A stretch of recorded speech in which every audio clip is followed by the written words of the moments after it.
¿Qué hay, camaradas? ¿Cómo estamos? Espero que se encuentren muy bien. Les mando un gran saludo y si vienen de la historia que publiqué, les reitero la disculpa que les pedí porque, como les dije, tuve muchos problemas logísticos para realizar este video, lo cual tomé como una señal del destino para hacerlo en un formato más limpio, más sosegado, sin balbucear tanto, con una escaleta y bueno, eh, hecha la disculpa, hecho el saludo, vamos a introducirnos a este video que quería sacar ya desde hace mucho, que es un análisis de lo sucedido entre Irán e Israel, más allá de los reflectores, más allá de los encabezados, más allá de esta niebla de guerra, ¿no? Eh, Vamos a analizar este zafarrancho ya no de enfrentamiento regional, sino de auténtica guerra mundial que vivimos por 12 días y en los que pues parecía que Irán estaba al borde del colapso, al borde de la postración, pero pues conforme se fue despejando esa niebla de guerra vimos que las cosas no eran tan así, ¿no? Y bueno, en principio pues siempre tuve una actitud bastante mesurada en mis declaratorias, como lo habrán podido ver en mis intervenciones con otros camaradas, en mis análisis en mis redes sociales. Porque como les he dicho, hay mucha niebla de guerra, son acontecimientos en pleno desarrollo y es muy fácil cometer errores, ¿no? Y si tenemos en cuenta la enorme influencia que tienen los Estados Unidos y los israelíes en los lobbies mediáticos, era muy fácil quedarse únicamente con esta narrativa triunfalista de los israelíes que pues es prácticamente propaganda. Y en efecto, tal parece que las diferencias que tuve con algunos camaradas y la actitud mesurada que tomé, pues me están dando la razón porque cuando parecía que Irán estaba al borde del colapso, resulta ser que pues quien pide paro para detener las acciones es Israel, ¿no? De repente pues empezamos a ver a generales iraníes que no han sido asesinados, que las instalaciones nucleares iraníes permanecen intactas y bueno, en este tipo de acontecimientos a veces es mejor ser dueño del silencio propio, ¿no? Pero bueno, como les decía, se va despejando la niebla de guerra, va surgiendo información nueva y ahora sí estamos en condiciones un poco más ventajosas para hacer un análisis un poco más serio, ¿no? Un poco más riguroso. Y bueno, en este sentido, eh, este video pues va a constar de varias partes, ¿no? La primera de ellas va a ser una explicativa, vamos a ver qué es lo que sucedió en esta guerra de 12 días, vamos a analizar más allá de las declaratorias oficiales, por qué sucedió en este momento, cuáles eran los objetivos, de eso ya he hablado un poco, pero lo pienso formalizar un poco más. Pero sobre todo y más importante, vamos a responder algunas preguntas a nivel narrativo de por qué los agentes clave actuaron de tal manera, cuáles eran los objetivos reales más allá de los nominales y sobre todo y lo más importante, ¿podemos esperar paz? ¿Realmente podemos cantar victoria si se puede cantar victoria de esta manera? También vamos a ver quién ganó, eso también valdría la pena responderlo, pero bueno, si les interesa, pues los invito a quedarse ya sea en el video de corrido que subiré a YouTube o a ver todas las partes del video que subiré a Instagram, ¿no? Pues dicho lo cual, ayúdenme compartiendo, difundiendo, comentando, dando like, porque como les digo es la única manera que tengo yo de sortear la censura de YouTube. De las redes sociales en general, ya saben que yo pues no monetizo mi canal, pero este tipo de videos me sirven para promover mis cursos. Y bueno, dicho esto, vamos a comenzar, camaradas. Pues bien, vamos a pasar a esta primera parte un poco más monográfica, un poco más explicativa. Vamos a ver más allá de los encabezados, más allá de la propaganda, qué fue lo que pasó. Y para comenzar debemos de hablar de los preparativos de Israel, porque esta apuesta fue muy importante, muy peligrosa, y pues conociendo a los israelíes y a la forma de proceder de sus organizaciones de seguridad, hubo muchísima preparación, hubo muchísimo trabajo de campo antes de efectuar estos ataques, ¿no? Y en principio Israel elige un momento político muy, si quieren ustedes, artero, pero para sus fines bastante lucrativo, porque agarran a los iraníes con la guardia baja. Resulta que mientras Irán estaba en medio de un proceso de negociaciones con los Estados Unidos, Israel empezó a moverse por debajo del agua, empezó a llegar a acuerdos políticos con muchos agentes, empezó a ejercer la influencia que tienen muchísimas organizaciones de gobernanza supranacional, como la Organización Internacional de la Energía Atómica, que en lo posterior denominaré a OIEA, porque me es más fácil así. Y bueno, empezó a ejercer esta influencia, en primer lugar, eh,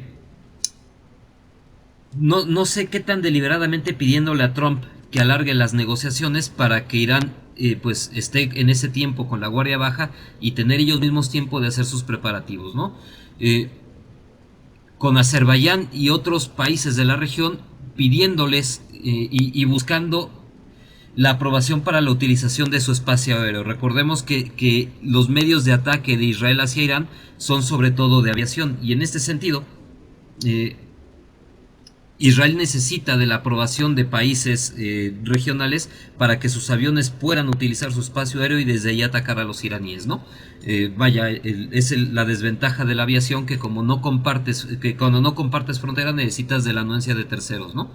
Bueno, esto al mismo tiempo pues empiezan a cabildear con los Estados Unidos, empiezan a mover la influencia de los lobbies belicistas y los lobbies neoconservadores para ver si Trump los acompaña en esta aventura.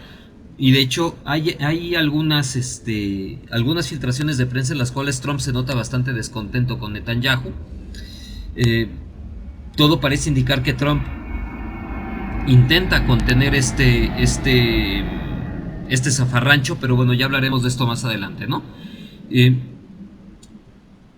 En cuanto a la AIEA, sí, es AIEA, Agencia Internacional de la Energía Atómica. En cuanto a lo tocante a la AIEA, los israelíes tienen en su cúpula a un representante que profesa el judaísmo, y bueno, a través de esta agencia logran obtener direcciones, información sobre los principales líderes del proyecto nuclear iraní. Al mismo tiempo obtienen información de la ubicación, el número de centrifugadoras y qué tipo de instalaciones son las que tienen que bombardear. Y bueno, en ese sentido empiezan también a ejercer presión mediática sobre Trump y los Estados Unidos, ¿no? Empiezan nuevamente Netanyahu con esta retahíla de que Irán está solamente unas semanas de obtener la bomba. Ya les había comentado en videos anteriores que personalmente yo no percibía que Irán buscara la bomba, que en realidad pues los beneficios que pudiera obtener no superaban las dificultades añadidas, pero bueno, el caso es que a través de la India, de Azerbaiyán, de ciudadanos de estos países también empiezan a hacer preparativos logísticos para tener todo a punto cuando llegue el día. Y bueno, merced también a la corrupción sistémica que existe dentro de Irán, pues empiezan a infiltrar a sus organizaciones de seguridad, empiezan a infiltrar a parte de la Guardia Republicana para obtener también información acerca de los generales, acerca de los objetivos a batir en términos militares, pero sobre todo en términos de la defensa antiaérea, ¿no? Que era la principal preocupación de los israelíes, el sortear el sistema de defensa antiaérea de los iraníes, que pues la verdad sea dicha, es de los mejores del mundo, a pesar de las fallas que tuvo ahorita mismo, ¿no? Y bueno, en este sentido, como les había comentado, Israel, los medios que posee para ofender a Irán son sobre todo de aviación.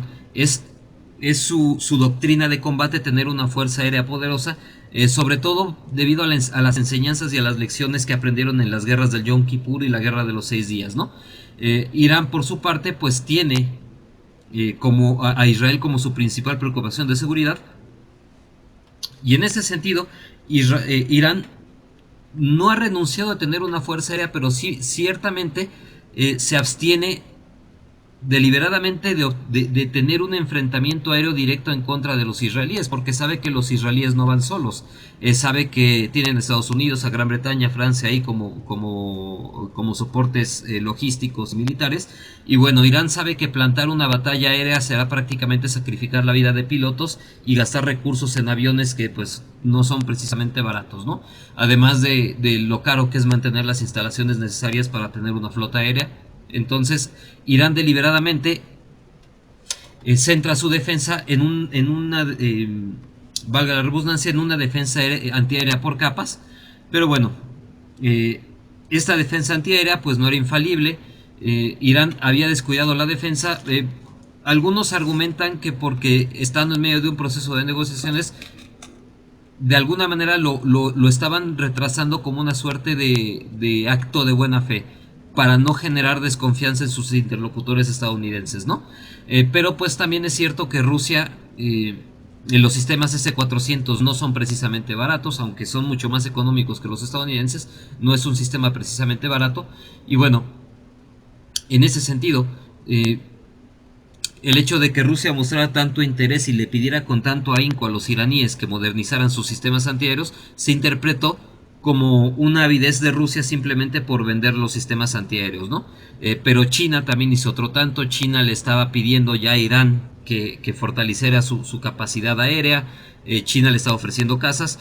Y bueno, cuando Rusia hace unos meses le ofrece a Irán un tratado de cooperación militar irrestricta, Irán se abstiene de esta cooperación irrestricta porque implicaba una cláusula de defensa mutua, y en tanto que Rusia está en guerra contra Ucrania, lo que no quería Irán era tener una obligación de salir en defensa de Rusia, de mandar tropas, etcétera, ¿no? No es que Rusia le fuera a ser exigible esta cláusula, pero ciertamente es una obligación potencial ahí, que Irán en este momento pues no quiso adquirir. Y nuevamente en un marco en el que estás buscando generar confianza con un interlocutor tan complicado como Donald Trump, pues nuevamente es posible que esto haya influido o que la intención de no entorpecer el proceso negociador con Estados Unidos haya influido para que Irán no aceptase esta cláusula de defensa mutua, ¿no? Desgraciadamente, pues en los medios de comunicación se suele decir ahorita que Rusia ha abandonado Irán, cuando en realidad fue Irán quien se negó a pactar esta parte con Rusia, ¿no? Pero bueno, tanto China como Irán estaban urgiendo, tanto China como Rusia, perdón, estaban urgiendo a Irán a reforzar sus capacidades de defensa, ¿no? Y bueno, en ese sentido, la otra pata o el otro pilar del sistema de defensa iraní, pues es una gran capacidad de disuasión, no necesariamente basada en armas nucleares, pero sí en una capacidad misilística que realmente solo tienen China y Rusia, ¿no? Irán es uno de los pocos países capaz de operar misiles hipersónicos, los otros dos son Rusia y China, pero bueno, este es el contexto, y esto es el marco en el que Israel realiza su ataque. La pregunta es por qué lo realiza, ¿no? Esta parte pues vamos a ser un poquito más analíticos. Bueno, y como les comentaba, oficialmente Israel ataca buscando destruir el programa nuclear iraní. Ya les había comentado que eso no se lo cree nadie, que Israel y Estados Unidos saben que Irán no estaba persiguiendo la bomba.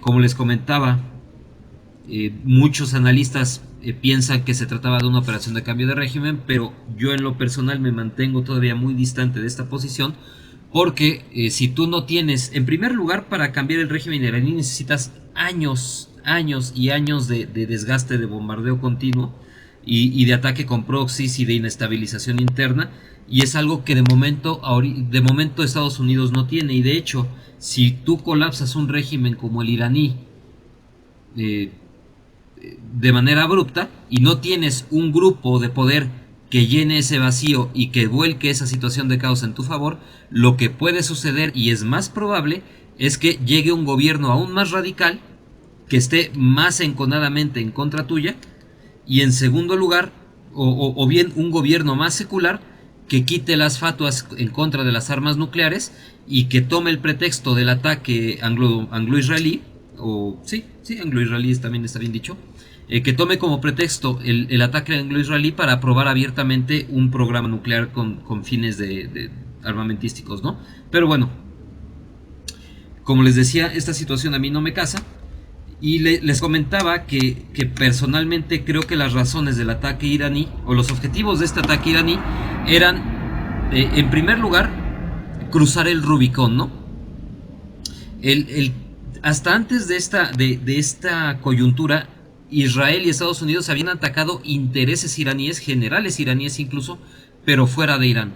Ya sea en Irak, como cuando asesinaron a Soleimani, o cuando atacaron una sede de la Guardia Republicana y mataron a algunos generales en Siria, e incluso atacaron la embajada de Irán en Siria, en fin.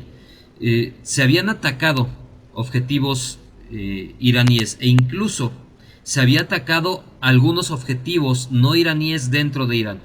Pero atacar a Irán en su propio territorio era una línea que no se había cruzado, y era de alguna manera la prueba que Netanyahu le estaba buscando mostrar a Trump, ¿no? Era una manera de Netanyahu de aplicarle a Trump la política de hechos consumados, de decir, mira, ya estoy en esto, crucé la línea, necesitas salir en mi ayuda. Y si necesitas, ¿por qué? Porque tú no puedes gobernar sin los lobbies sionistas dentro de Estados Unidos, ¿no? Pero bueno, en cualquier caso, Israel hace este ataque en muchos sentidos, ya les había comentado, porque Netanyahu está en graves problemas políticos y la estabilidad de su gobierno y su continuidad en el poder y hasta su seguridad personal dependen de que él siga en guerra, ¿no? Y además de obtener en esta guerra algún resultado tan grandilocuentemente victorioso como para ganarse un indulto que le salve el pellejo, ¿no? Pero bueno, esto es por parte de Netanyahu, pero este tipo de acontecimientos históricos no solamente responden a la voluntad de una persona, sino a procesos más complejos y a grupos de poder que no necesariamente son visibles, ¿no? Y bueno, en este sentido recordemos que estamos en una coyuntura en la que la voluntad militarista de Israel, su dependencia de estar en guerra con sus vecinos, y la huida hacia adelante que Israel está efectuando, en tanto que, como les había comentado, es un aliado cada vez menos rentable, cuyos beneficios son cada vez más exiguos y cuyo costo político, económico de mantener pues es demasiado alto.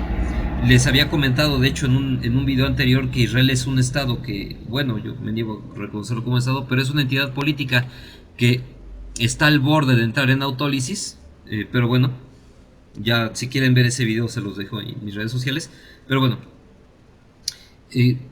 Israel se está dando cuenta también de esta situación y necesita consolidar su posición, necesita normalizar relaciones cuanto antes, ¿no? Y bueno,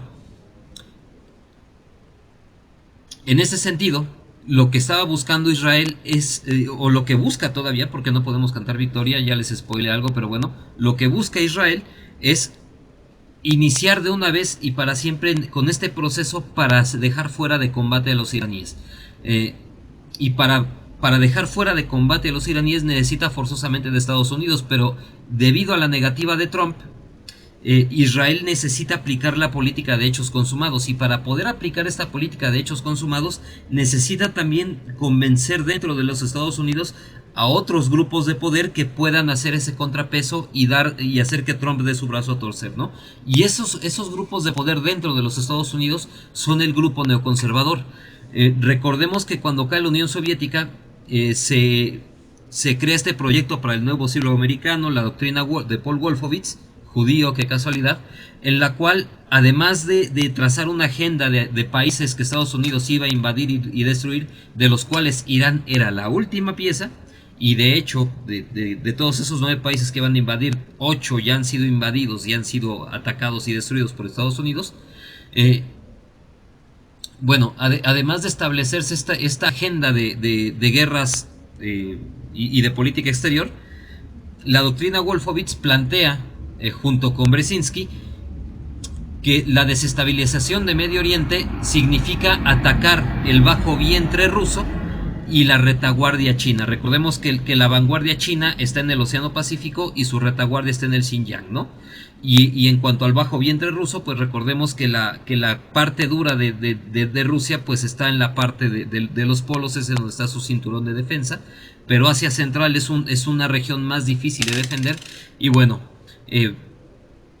numerosos autores anglos nos hablan de cómo esto casa en su doctrina geopolítica, ¿no? Liddell-Hart, por ejemplo, en su doctrina de la aproximación indirecta, Brzezinski en el gran tablero de ajedrez, en cómo utilizar estas minorías musulmanas para desestabilizar la región, y después de desestabilizar la región, pues ir a por las partes musulmanas de China y Rusia, ¿no?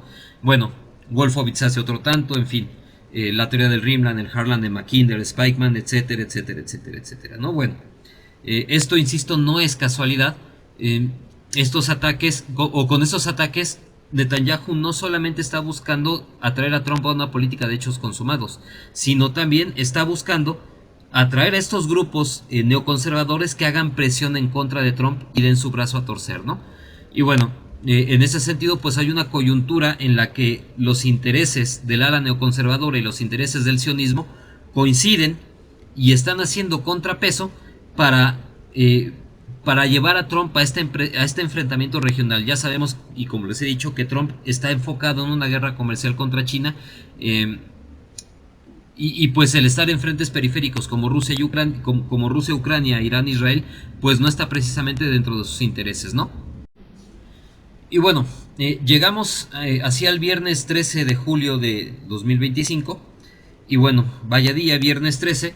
Lo primero que sucede es que drones que habían sido metidos de contrabando en camiones a Irán son ensamblados, desplegados y empiezan a atacar las lanzaderas y radares antiaéreos del sistema de defensa iraní, ¿no? Al mismo tiempo, drones empiezan a infiltrarse desde la frontera de Kazajistán. Hay testigos y parece que hay evidencia en video al respecto. Y bueno, esta primera oleada de ataques con drones destruye gran parte de la capacidad de defensa antiaérea iraní. Asestan golpes muy duros a la defensa antiaérea, pero también le pegan a buena parte del alto mando iraní, porque simultáneamente, y esto nuevamente hay que reconocer la gran capacidad de los israelíes, habían ubicado a muchos científicos, generales y mandos iraníes encargados de la respuesta inmediata, y pues los empiezan a liquidar, a veces con armas antitanque, a veces con misiles antitanque, con manpads que están instalados en edificios contiguos, ¿no? Bueno, en un primer momento este shock dificulta mucho la respuesta iraní, y este momento es aprovechado por la fuerza aérea de los israelíes para empezar a bombardear más o menos a placer buena parte de Irán. Le pegan a instalaciones nucleares, le pegan a edificios de la policía, todo tipo de infraestructuras civiles. Los videos pues son bastante sangrantes, ya sabemos cómo opera Israel. Y bueno, en este sentido, todo parecía ir viento en popa para los israelíes. Anunciaban la caída de un general, de otro general, de su sucesor, y parecía que Irán no metía las manos, pero ahora sabemos que aunque el shock inicial fue importante, Irán poco a poco fue empezando a responder, y la primera línea de respuesta es a través de la guerra electrónica y a través de la guerra informática, que no es precisamente lo mismo. En cuanto a la guerra electrónica, estamos hablando de que Irán utiliza tecnología tanto propia como brindada por los rusos. De hecho, algo que empezamos a ver ya en el tercer o cuarto día de los ataques israelíes fue sistemas de guerra electrónica rusos en las calles de Teherán. Bueno, estos sistemas de guerra electrónica crean interferencia que vuelve menos preciso al armamento que se guía por satélite, que despista a la aviación, a los drones enemigos. Y bueno, estos sistemas de guerra electrónica le permiten a Irán empezar a derribar algunos drones de ataque israelí e incluso capturar algunos intactos, ¿no? Y en cuanto a la guerra informática, Irán empieza a intervenir los sistemas informáticos del sistema de defensa antiaérea israelí. Hay varios videos en los cuales se observa cómo el sistema de defensa antiaérea israelí lanza un misil, vuela 200 metros máximo, y da una vuelta en U y cae al suelo, ¿no? Bueno, estos sistemas de defensa antiaérea israelíes son intervenidos por los iraníes y empiezan a dificultar mucho la capacidad de los israelíes para defenderse, ¿no? Al mismo tiempo, pues empiezan los iraníes a capturar cada vez más material israelí. Y bueno, pasado este shock inicial y reorganizada la cadena de mando y la defensa iraní, empiezan a responderle los golpes a Israel. Y bueno, aunque la censura en los primeros días fue muy dura, fue muy difícil obtener imágenes, conforme ha pasado el tiempo nos dimos cuenta que Irán le pegó muy duro a Israel, que destruyó buena parte de los 3 puertos que tiene, le pegó a las bases aéreas, le pegó a radares de detección temprana, le pega también a algunos generales, y de hecho estos son hechos comprobables. Se habla de más de 40,000 requisiciones a las aseguradoras solamente en esos días. Se habla de que decenas de miles de israelíes se quedaron sin hogar. hubo un éxodo masivo de israelíes porque pues no quisieron quedarse a pelear. Y bueno, se empieza también a atacar la infraestructura energética israelí. Y conforme el conflicto se fue prolongando en el tiempo, empezó a surgir evidencia de que las ciudades israelíes, que las instalaciones israelíes habían sido gravemente tocadas y que Irán no estaba teniendo la necesidad de recurrir siquiera a ataques por saturación, que en realidad con unos cuantos misiles balísticos Irán estaba haciendo muchísimo daño. Y bueno, esto se empieza a volver complicado. ¿Por qué? Porque vamos a tener que hacer un paréntesis para darnos cuenta que buscando meter a Irán a una trampa, Israel es el que termina cayendo en una. Vamos a hablar en este paréntesis de cómo es un enfrentamiento de desgaste entre Israel e Irán en este contexto específico, ¿no? Bueno, no es un secreto que el grado de preparación de las Fuerzas Armadas israelíes y su industria de defensa se encuentran entre los más sofisticados y los más envidiables del mundo, ¿no? Sin embargo, Israel no es ajeno a un cáncer que consume a todo lo que conocemos como Occidente, y es que el poder del complejo industrial militar es incontrastable, es un estado dentro del estado, ¿no? Y quienes no me crean, busquen el discurso de despedida del general Eisenhower cuando fue presidente de los Estados Unidos, ¿no? O al propio Werner von Braun. Pero bueno, en este sentido, en una economía capitalista, el fin último del complejo industrial militar es ser rentable. Empresas como Raytheon, General Dynamics, British Aerospace Systems, ¿cómo se llama? Que hace los tanques, Rheinmetall, Dassault Breguet, etcétera, etcétera, etcétera. Todas estas empresas del sector defensa lo que buscan es ser rentable. Y pues es una economía de capital, es lo normal que así suceda. Y no tendría por qué ser un problema.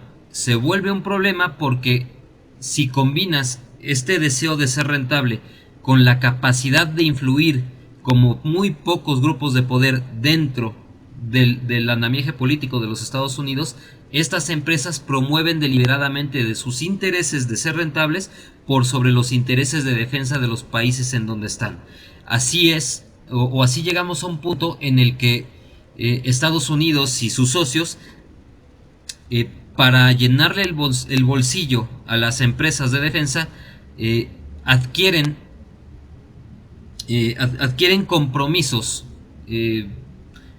con estos lobbies. ¿Cómo funciona este aparato de corrupción y de influencia? Bueno, básicamente la industria de defensa promueve determinadas campañas, da donativos, con sus sistemas de inteligencia pues también le ayudan, le dan información clave o ayudan a apuntalar en medios a determinado candidato que va a promover su agenda, ¿no? Es imposible gobernar sin el lobby de las armas en los Estados Unidos, y en Israel no se diga. Bueno, una vez que llegan al poder estos políticos que promueven los intereses del complejo armamentístico, influyen también en las doctrinas del ejército. Los ejércitos de estos países, influidos por los mandos políticos, se comprometen con doctrinas de defensa y de ataque, que sobre todo van a privilegiar la adquisición de una gran cantidad de armamento sofisticado, a veces pues muy bonito, a veces que sí que tiene prestaciones muy buenas, pero que es extremadamente complejo, difícil de fabricar, tardado de fabricar y sobre todo, y más importante, carísimo. Y bueno, de esta manera tenemos sistemas que han sido un fiasco como el F-35, etcétera, etcétera, etcétera, ¿no? Bien, en este sentido, Israel no es ajeno a esta situación y tiene defensas antiaéreas pues muy grandilocuentes en el discurso, con prestaciones muy bonitas, pero que en realidad pues son más propaganda que efectividad, ¿no? Bueno, en ese sentido hay un contraste muy importante para con lo que hacen países como Irán, cuyo complejo armamentístico, aunque no deja de ser también privado, obedece y está absolutamente subordinado a los intereses del Estado. Y en este sentido, tanto Irán como Rusia como China privilegian la adquisición de sistemas de armas que ante todo sean económicos, que sí, que sean funcionales, pero que sobre todo sean económicos y fáciles de fabricar. ¿Por qué? Porque en una guerra de alta intensidad, o un sistema de armas como el israelí, solamente te funciona en guerras de baja intensidad y en guerras cortas, ¿no? En las que tú puedes hacer uso de tu mayor capacidad tecnológica para derrotar a tus enemigos antes de que puedan reaccionar. Sin embargo, cuando una guerra se empieza a alargar, factores como la demografía, la economía e incluso la cultura eh, empiezan a tener mucho más peso y empiezan a contrarrestar el factor tecnológico. Ya he publicado análisis muy extensos en los que ejemplifico por qué Siria sí logra resistir en la embestida de los petrodólares saudíes y cataríes cuando lo del Estado Islámico, ¿no? Pero bueno, regresando al punto, que si no me voy. Israel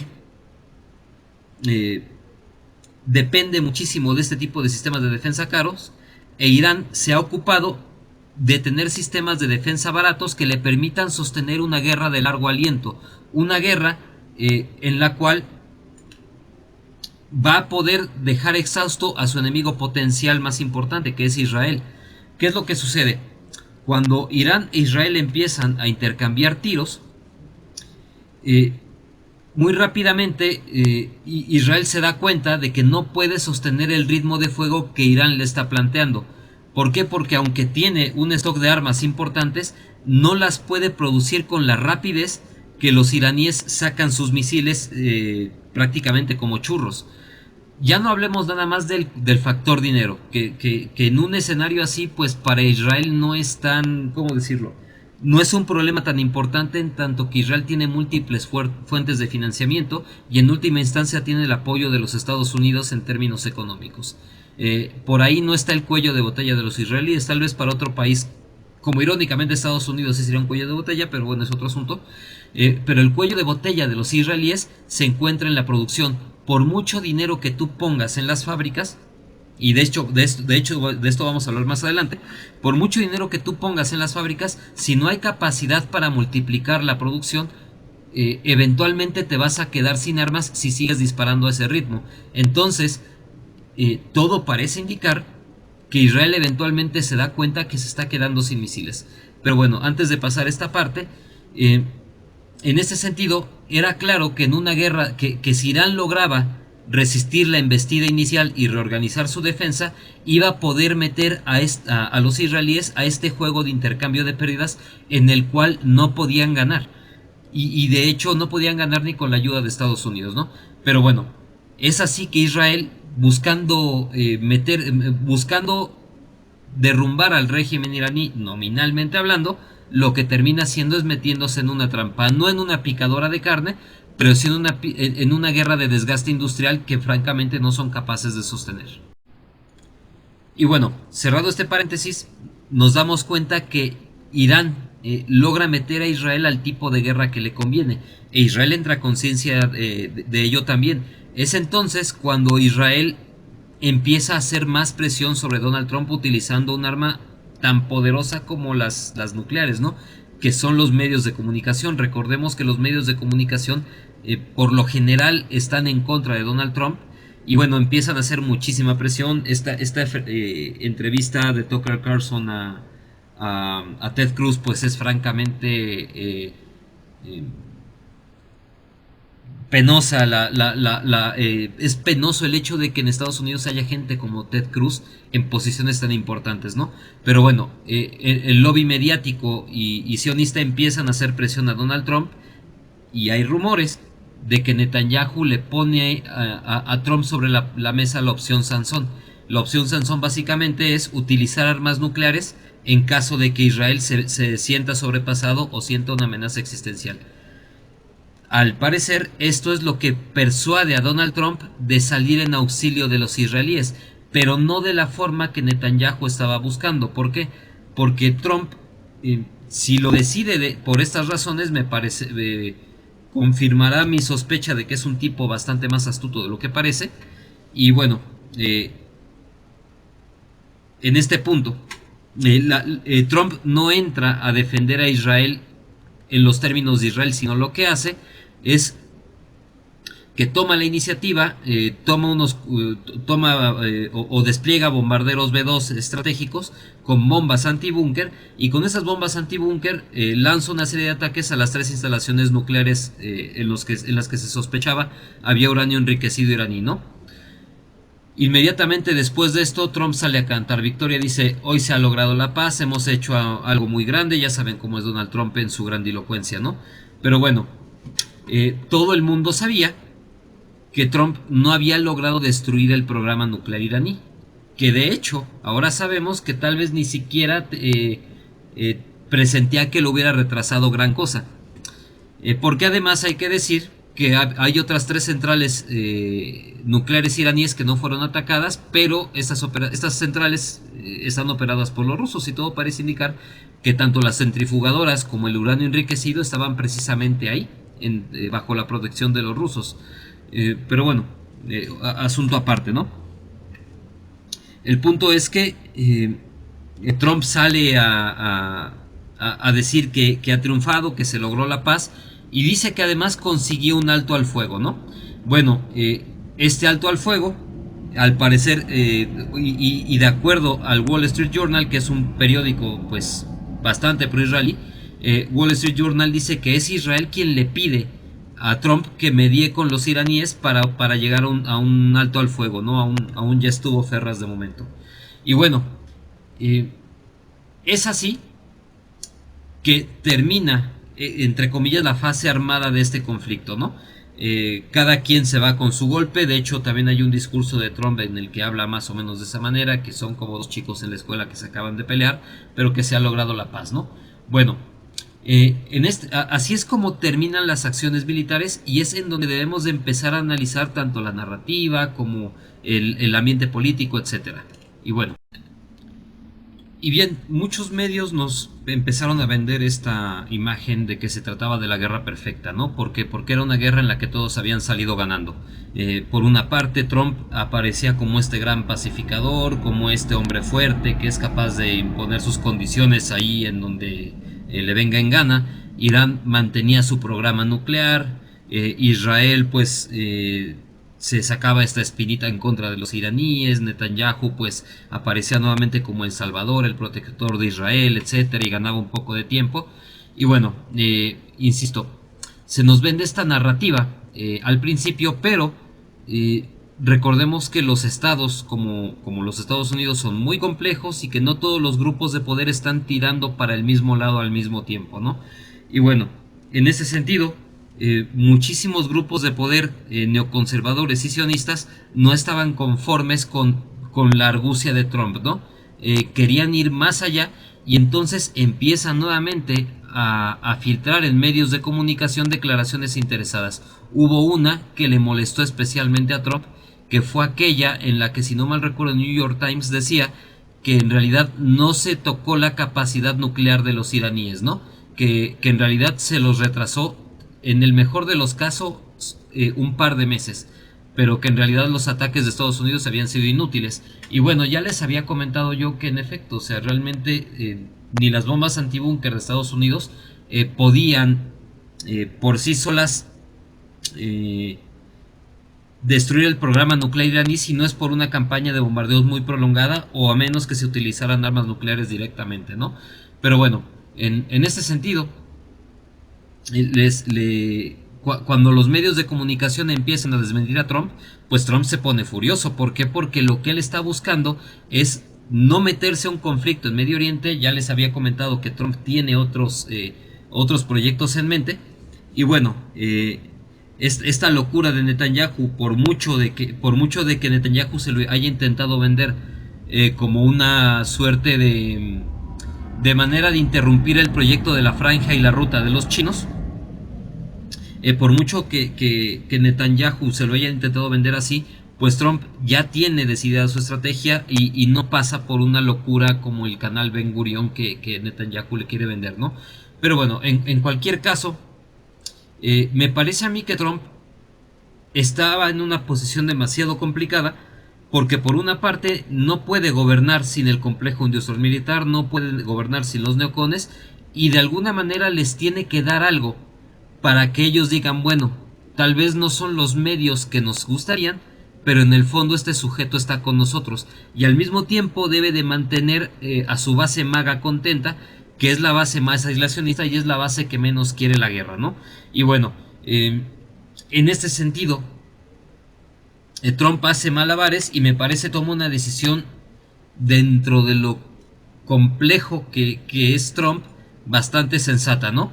De hecho, en una de estas, pues pacta un ataque de represalia iraní a posiciones estadounidenses en la región, si no mal recuerdo es en Qatar o en Bahrein, es en Qatar creo, en donde Estados Unidos tiene una base que es atacada por 14 misiles iraníes, 13 son derribados y Trump dice que pues uno se lo dejó pasar porque no representaba un peligro. Bueno, casualmente se publican fotografías de satélite en las cuales se demuestra que un radar de muy largo alcance en esa base es alcanzado por un misil iraní. Cosas curiosas, ¿no? Pero bueno, en cualquier caso, la narrativa en esta guerra fue muy importante. Para Netanyahu, aparecer como el hombre fuerte, para Trump también, pero pues tratando de hacer un equilibrio y malabares con el poder. Y bueno, en este sentido, para Irán lo importante fue el silencio. Algo que resultó clave en esta situación fue cuando Irán desconecta su país, se desconecta de internet y bloquea las redes sociales de Meta. En el momento en el que bloquea a Instagram, ¿cómo se llama? A Facebook y a WhatsApp de su país, empieza a tener una mayor capacidad defensiva y empieza a responder con más fuerza, ¿no? Bueno,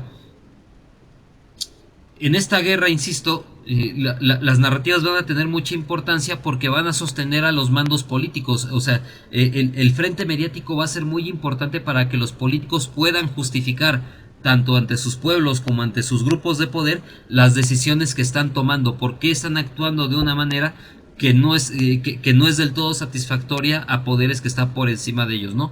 Añadiéndole a Trump la dificultad de haber sido un presidente que hacía un año, precisamente, había sufrido un atentado en contra de su vida, ¿no? En este orden de cosas, me parece que estos equilibrios fueron muy complicados y la cuestión mediática, pues insisto, tuvo un papel preponderante al respecto. Bueno, dicho toda esta parte, vamos a hablar de las consecuencias, si hay un ganador, si habrá paz en la región. Y bueno, en este sentido, pues esta parte del video es mucho más personal, es mucho más de mi propia reflexión, ¿no? En principio, ¿podemos esperar paz? Difícilmente. A ver, en cuanto a la declaratoria oficial de objetivos, se habló del programa nuclear iraní, y esto es claro que tanto Irán dice que no se destruyó, y los propios medios estadounidenses e israelíes dicen que en efecto no ha sido destruido.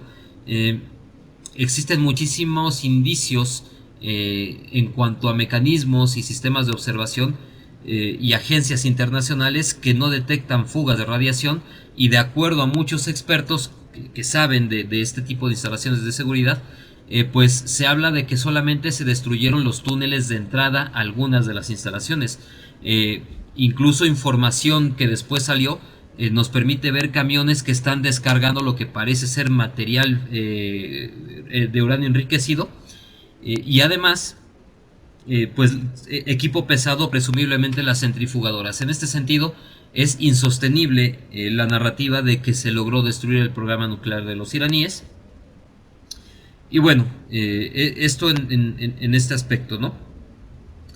Y ya en términos oficiales no podemos esperar que Israel haya quedado satisfechos. Ahora, otros analistas, insisto, hablaban de que se buscaba cambiar el régimen. Esto no ha resultado así.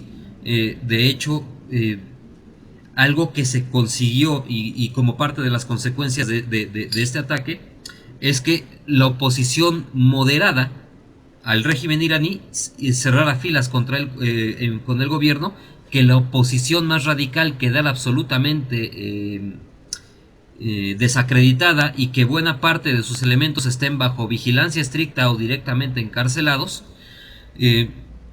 buena parte del pueblo iraní, si era dubitativo en la posición que tenía para con el gobierno, pues ahora mismo eh, adquiere una posición, si no favorable, por lo menos de simpatía o de empatía para con el gobierno. ¿Por qué? Porque es muy difícil pedirle a un pueblo tan orgulloso como el persa que agache la cabeza cuando le están cayendo bombas, y que encima de todo le agradezcas al que te está bombardeando, porque te está protegiendo de ese gobierno que durante años te estaba diciendo que los estadounidenses y los israelíes iban a hacer precisamente lo que están haciendo, ¿no?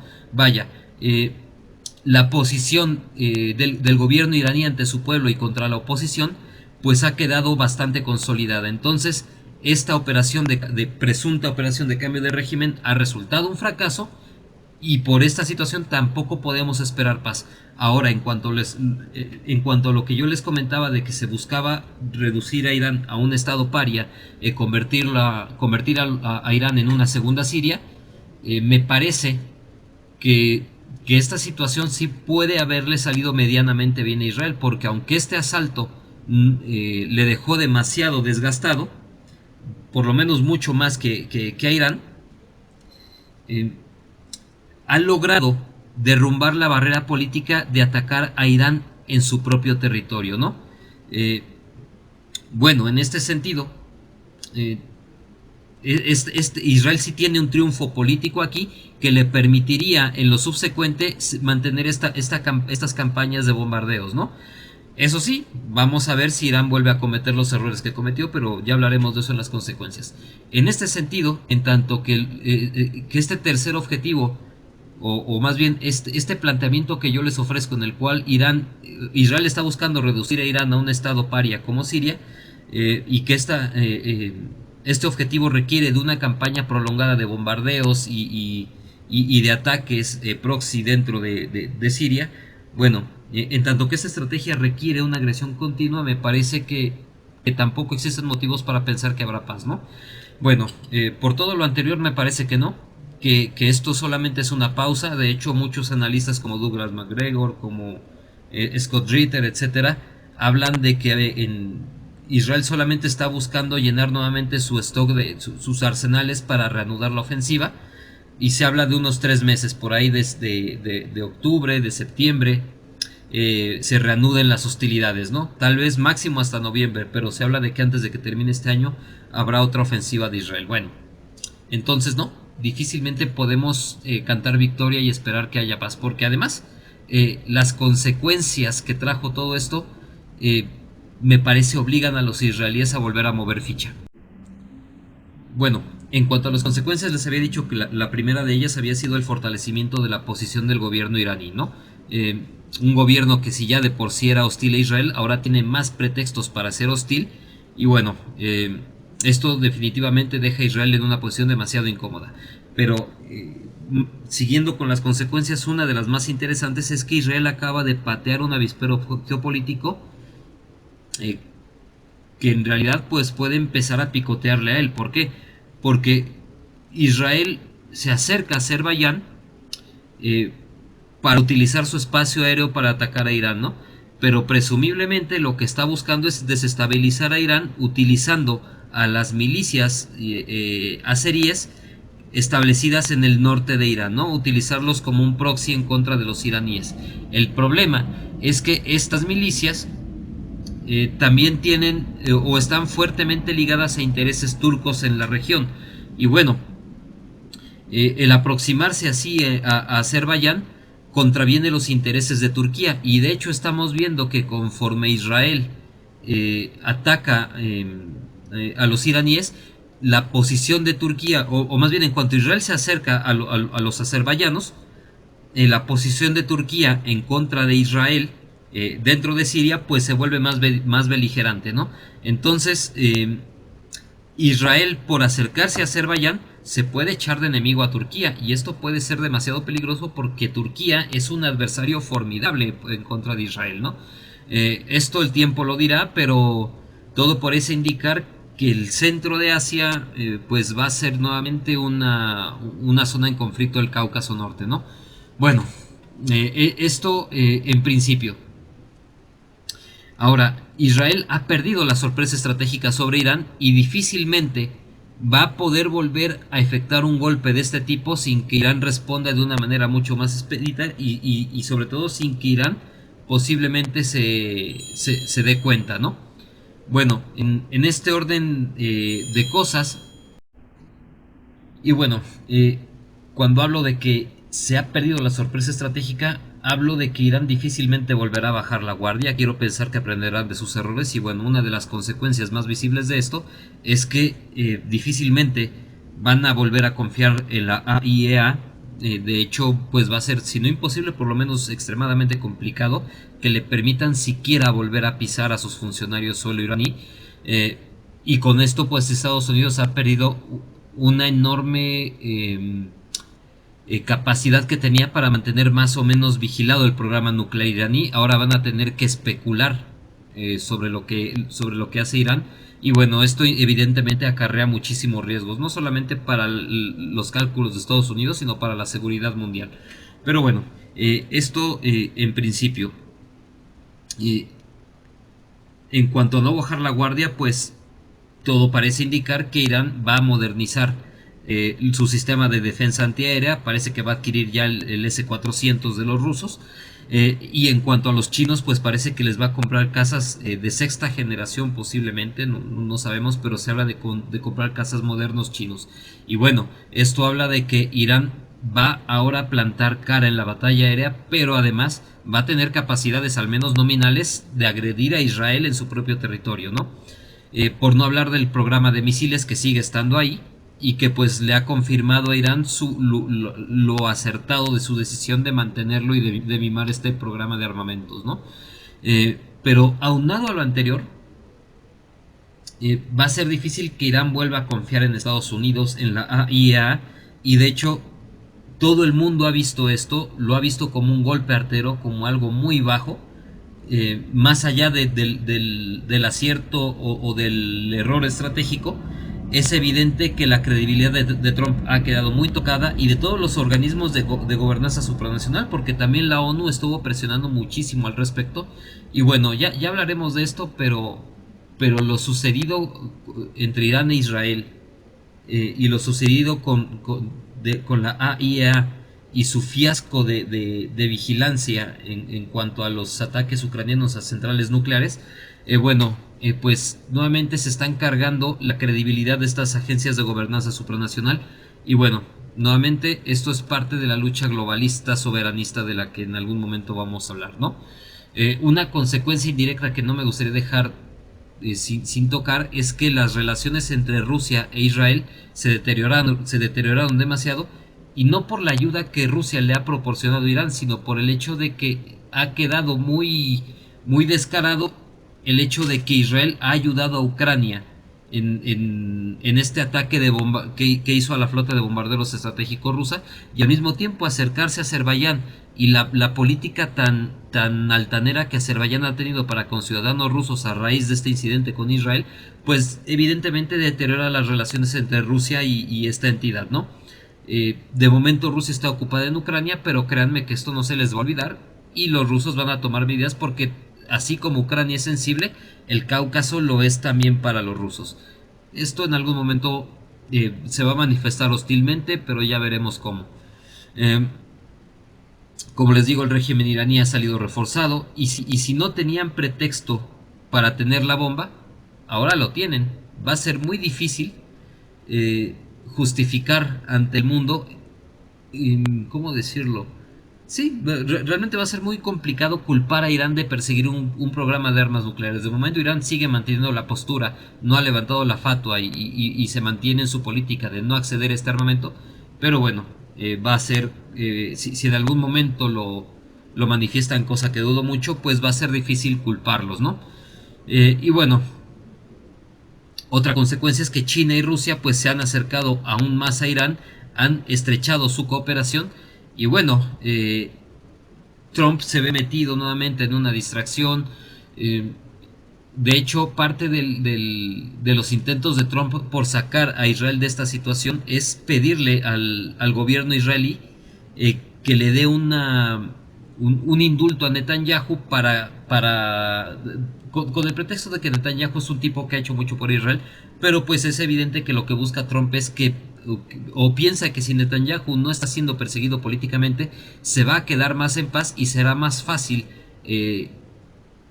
contrarrestar el peligro que significa como desestabilizador regional, ¿no? Pero bueno, en virtud de todo lo anterior, me parece que no habrá paz, las consecuencias son funestas para todos. eh, y yo diría que debido a las consecuencias y al incumplimiento de los objetivos, a mí se me hace mucho más sencillo concebir a Irán como ganador que a Israel o a Estados Unidos, porque si bien Irán se ha concretado a defenderse de los golpes y ciertamente su programa nuclear no ha sido sensiblemente afectado, ha sufrido muchos daños, esto hay que decirlo, y ciertamente pues es un jalón de orejas importante. Pero de todas maneras, a pesar de los daños sufridos, el hecho de resistir el embate de Israel y Estados Unidos al mismo tiempo, me parece que ya por sí solo es una gran victoria. Pero bueno, cuéntenme ustedes qué piensan, qué les parece. Les agradezco mucho la atención. Urbi et Orbi, abrazos no balazos. Bye bye.